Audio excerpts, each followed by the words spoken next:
Her day starts at 7:45 at Bremen High School with a refreshing drink in hand and the determination to help any student who needs it. She's known around the school as the IMC lady. Her name is Mrs. Sala. Working down here, it's always something different. There's never the same routine every day. You saw when I came in, the first thing I do is check my email, send out the Tribune to everybody. That's my one little thing that I do right when I come in. And then I check the schedule and see everybody who's coming in as far as teachers and classes. There's always projects going on. Maybe I'm putting together a cart of books for a classroom, to take out. Maybe I'm working on an online assignment for students. Maybe I'm just checking out books or trying to help kids find books for research or just for reading for fun, fiction books. So it's always different, and things come up all the time during the day, so I could be running out of here to go try to get a TV to work. And her pieces so that are kind centered of thing, around it's one never thing. planned, and it's a lot of chaos sometimes, but I like that because it keeps it really going. But there's more to the woman in charge of the IMC. She's an artist and collector. My mom had this just love for hummingbirds. Like anytime she saw them, she's like, "Oh, hummingbird!" And she had a lot of hummingbirds around her house. That was like her thing. So I have the cow thing, she had the hummingbird thing, and I guess when I did my art project for my show with Mrs. Reed, I did a whole thing on the house, the home, as having like a spirit or a life to it. And what came up a lot in my work, just by accident, I think I showed you one of my pictures. It was like a house, like a form. It was just kind of this abstract painting, and I kept seeing this form. It was a white hummingbird that came through. And there's actually an Aztec legend that the hummingbird is what delivers your soul to its final resting place after you die. So I've really been intrigued by that, and it played a part in my artwork too. And then when my daughter was born, she started really gravitating toward hummingbirds. So we have at least one in every room, kind of to signify, my mom's love for the hummingbirds and, my daughter's interest and stuff. But art isn't her only passion. Once you step into her office, you'll find two things: office-like furniture and cows, and many of them. Well, probably when I was first teaching, actually, because I know when I was first teaching, I had a lot of cow things, and so it had already started. I think it was the whole animal print thing that was going on, probably in the late 80s, early 90s, and I was just drawn to the black and white, the cow print. So it was actually the cow print that got me intrigued, and then it kind of morphed into all different cows, and I just find cows very calming. They have these big brown eyes, and it's just this calming factor. Also, I found out it goes even deeper. It goes further back. I found a picture from when I was a baby, at months old. My dad had me sitting on a cow. The cow was laying down, and I have the picture. It's very faded because, of course, it's very old. But I'm sitting on this cow, and I thought, well, maybe that started it. I had this affinity for cows. Keep an eye out for the IMC lady.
Stories to be told between students and staff. You never really know what you're going to get out of somebody. I traveled to the west side of the building today to find an interesting story about somebody and mistakenly found it in room 149.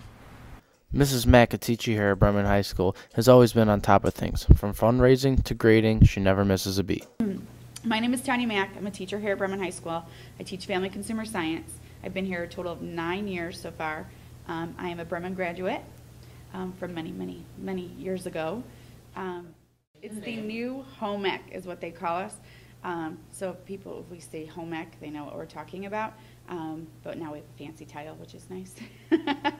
So we teach everything and anything. So foods, life skills, child care, child development, parenting, careers. There's a lot in our department. Not only does she teach students life lessons in our normal day, she also helps kids get jobs in our ruthless economy. I spend nap time, because I have 2 children, I spend nap time calling students, so between 1 and 3, and I'm amazed at how many are still sleeping at 1 o'clock in the afternoon. But I bug them all summer long. And so I call like once every 2 weeks. Hi, how's it going? How is it, have you applied anywhere? What are you doing with your life? Oh, you're still sleeping at 1 o'clock in the afternoon. Get up. Mrs. Mack seems to be the picture-perfect role model to the youth of Bremen High School, and even between teaching workplace skills and how to cook your favorite meals, she finds time to spend with her kids and husband.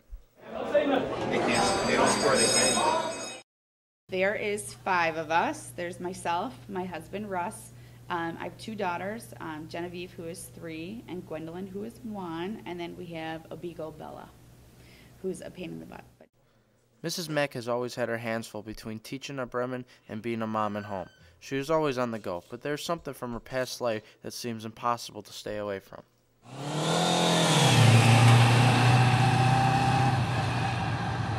My family are big motorcycle riders, so when we have spare time, we are out and we are driving because it's nice to blow off a little steam and so we ride motorcycles.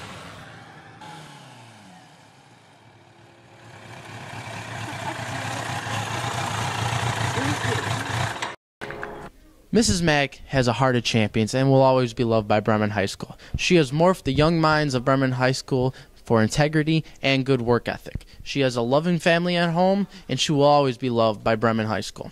For BDTV, this is Vince. Back to the newsroom.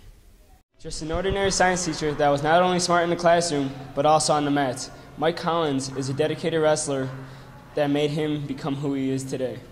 I started wrestling when I was in 3rd grade for the Calumet Memorial Park District Wolverines. My brothers and I should say my next youngest brother, the one in the middle, he's 2 years younger than I am.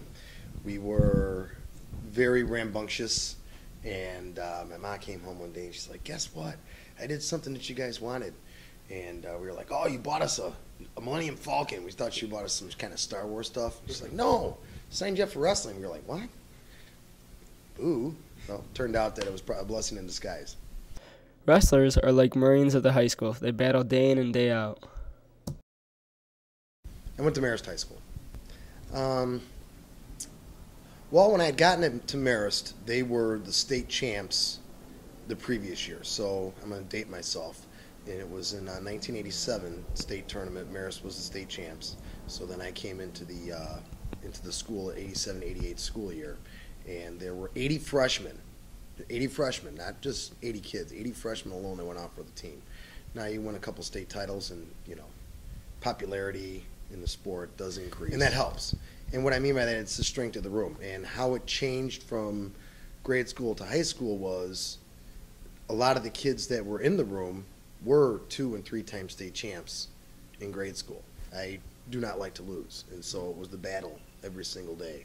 And with the older guys on the team as well, there was a Tommy Darrow who was a state place winner, Greg Nybert who was a state place winner. Those were the guys at my weights, and Chris Sheffs who was really, really tough.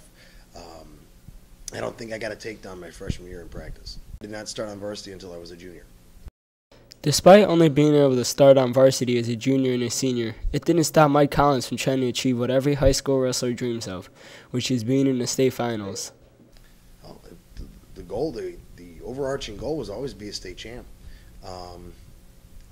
How it was accomplished, it was a relentless work ethic. There was no one in the practice room that worked harder than me. No one. And if you were to bump into some of my teammates, they would say that, and I pride myself on that fact. And then every day it was, and the other thing was I went with blind faith. Whatever my coach told me, I did. And he said, you need to run every day. I did. You need to get in the weight room. I did. I listened to everything he said to me on blind faith, and it worked out. I was a state runner-up twice, which is that close, 2 times. And as a matter of fact, my senior year I did lose to Bremen's own Terry Dantzler in the state finals. He was the only guy to beat me that year. He beat me in sectionals, and he beat me at state. Despite losing 2 years in a row in the state finals, he knew he had a lot of work that needed to be done if he wanted to wrestle at the next level. it kept me hungry going into college, because it was like I had set the goal and I was that close twice and missed it. And it kind of kept that chip on his shoulder where it's like, oh, well, you know, I won a state. No, I didn't. I lost 2 times. So now I want to be an All-American. And that was the goal. Nobody remembers second place gave Collins the extra push to become an All-American at the University of Missouri. It was like no greater feeling in the world. And like you had asked earlier, it was, I put the time and the work and the effort into achieving my goal. And I had attained that. And it was, aside from my children being born, it was probably the greatest day of my life. Wrestling throughout his life made him become who he is today. I wouldn't be the type of person I am that I without the sport of wrestling. Wrestling teaches you discipline. It teaches you respect for others, because you can't. What you learn is that in life there are people that you need to work with that you may not like, but you have to work with them. You can't just walk away. And the same is true for teammates. You can't get along with everybody all the time, and there might be a guy that you just don't get along with that's on your team, and he's your workout partner, and you have to learn to put your own personal differences aside and be able to work together to make each other better. And sometimes that a little bit of animosity, you know, makes it a little bit more intense. But the amount of time and the effort and work that needs to go into wrestling and the self-discipline that goes into it. To tell you the truth, when I did All-American and I came back home and I was back at school, and it kind of settles in. It takes a while. It really doesn't settle in. And being a wrestler, your goal every time you go to a tournament is to win, number one. And if you get bounced out, then you want to get a medal. You want to take something home. That's always the goal. And it's not until later on that you really appreciate the magnitude. But I didn't think it was. I thought that's what you did. You wrestled in college to become an All-American. And then when I got out and I got into the coaching ranks and talking with guys, I didn't realize the magnitude of how wonderful it was. And when it did sink in, this may sound arrogant, but there was nothing that I don't think that I can't do. Now, I might not be a professional in it, but I don't believe that there is anything that, if I put my mind to it and kept that same work ethic, there's nothing that I can't do or can't accomplish. Accomplishing so much throughout high school and college, Mike Collins is a very successful person, and many people look up to him because of his big heart and dedication he put into just one sport. He is definitely someone you should know. For BDTV, I'm Julio.